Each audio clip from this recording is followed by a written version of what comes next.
చేపల పులుసు అంటే ఎవరికి ఇష్టం ఉండదండి. అందులోని చేప బుర్ర ముక్కలతో ఈ విధంగా పులుసు పెట్టామంటే ఎవరికైనా సరే నోరు ఊరాల్సిందే. వీడియోలోకి వెళ్ళే ముందు మన ఛానల్ని ఫస్ట్ టైం ఎవరన్నా చూస్తున్న వాళ్ళు ఉన్నట్లయితే మీకు వీడియో నచ్చితే లైక్ చేసి సబ్స్క్రైబ్ చేసుకోండి. ఇప్పుడు ముందుగా మనం చేప ముక్కల్ని శుభ్రంగా నీట్గా క్లీన్ చేసుకొని నీళ్లు మొత్తం వంపిన తర్వాత దీనిలో 1/2 teaspoon salt, 1/2 teaspoon కారం వేసి ఈ రెండింటిని ముక్కలు మొత్తానికి బాగా పట్టించాలి. వీటిని ఇలా పట్టించి ఒక అరగంట పాటు పక్కన పెట్టుకోవాలి. దీనివల్ల పులుసులో వేసిన తర్వాత కూడా ముక్క మనకి మంచి టేస్ట్ వస్తుంది. ఇప్పుడు దీన్ని అరగంట పక్కన పెట్టేసుకుందాం. ఈలోపు ఒక బౌల్లో నిమ్మకాయ సైజు కంటే కొద్దిగా ఎక్కువగా చింతపండు తీసుకొని ఒక 10 నిమిషాలు నానబెట్టిన తర్వాత చింతపండు రసం తీసుకొని ఒక గిన్నెలో వేసి పక్కన పెట్టేసుకోవాలి. ఇప్పుడు మనం చేపల పులుసుకి మసాలా రెడీ చేసుకుందాం. ఒక మిక్సీ జార్లో రెండు టమాటాలు, 2 ఉల్లిపాయలు, ఒక 6 నుంచి 8 వెల్లుల్లి రబ్బలు, చిన్నించి అల్లం ముక్క, ఒక 1/2 టీ స్పూన్ జీలకర్ర, 2 ఇలాచి, 2 లవంగ మొగ్గలు వేసి మసాలా పట్టి పక్కన పెట్టుకోవాలి. ఇవన్నీ వేసాం కాబట్టి మనం పులుసులో ఎక్కడ ఇంకెటువంటి మసాలా పౌడర్లు వాడాల్సిన అవసరం లేదు. ఇప్పుడు స్టవ్ ఆన్ చేసి పాత్రను పెట్టుకోవాలి. చేపల పులుసుకి కొద్దిగా వెడల్పుగా ఉన్న పాత్రను తీసుకోవాలి. ఇప్పుడు 4 నుంచి 5 టీ స్పూన్లు ఆయిల్ వేసుకోవాలి. చేపల పులుసుకి కొద్దిగా ఆయిల్ ఎక్కువగానే పడుతుంది.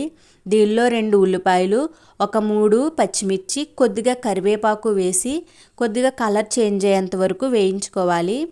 ఇలా ఉల్లిపాయలు కలర్ చేంజ్ అయిన తర్వాత మనం మిక్సీ పట్టి పక్కన పెట్టుకున్న మసాలా వేసుకొని ఒక్కసారి కలుపుకోవాలి. ఇలా కలిపిన తర్వాత దీనిలో 2 టీ స్పూన్లు కారం వేసుకోవాలి. అలాగే రుచికి సరిపడా ఉప్పుని వేసి ఒక్కసారి కలిపి మసాలా మనం బాగా ఉడికించాలి. ఈ మసాలా ఎంత బాగా ఉడికితే మనకి కర్రీ అనేది అంత మంచి కలర్తో టేస్ట్ కూడా అంత బాగా ఉంటుంది. సో ఈ మసాలాలోనే మనకి కర్రీ టేస్ట్ అనేది తెలిసిపోతుందండి. మసాలా బాగా ఉడికించాలి. చూసారు కదా, ఈ మసాలా నుంచి ఆయిల్ అనేది పూర్తిగా సపరేట్ అవ్వాలి. అప్పుడే మసాలా బాగా ఉడికినట్టు. ఇలా మసాలా బాగా ఉడికిన తర్వాత చింతపండు రసం వేసేసుకోవాలి.